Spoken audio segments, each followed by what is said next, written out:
What if I told you the most famous lighthouse disappearance in history might not have been the first sign something was wrong?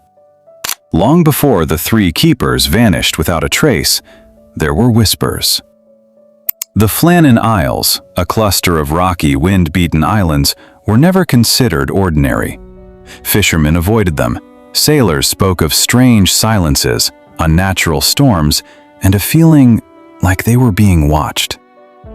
Decades before the lighthouse was even built, passing crews reported something unsettling.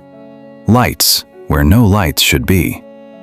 Figures moving along the cliffs, then vanishing when approached. Some claimed to hear voices carried over the waves, voices that didn't belong to any living soul. Locals had a rule: don't stay on the islands overnight.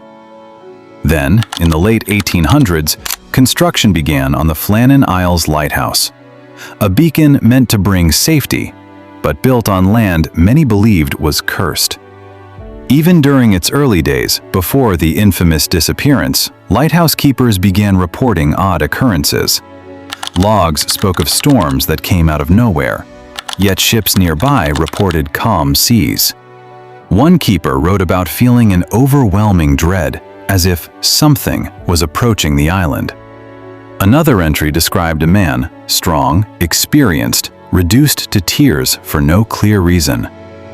And then there were the sounds.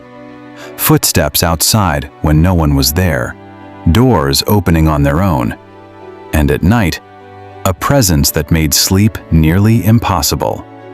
Some keepers requested transfers, others stayed, but were never quite the same again.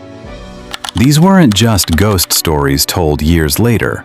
These were written down, quietly, officially, and then largely ignored. Because in 1900, everything would escalate.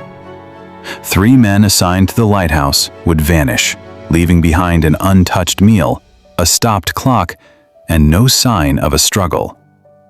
But here's the chilling part.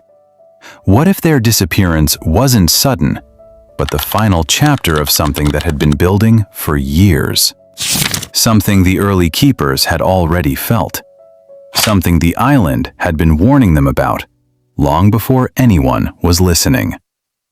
To this day, no one knows what truly happened on the Flannan Isles.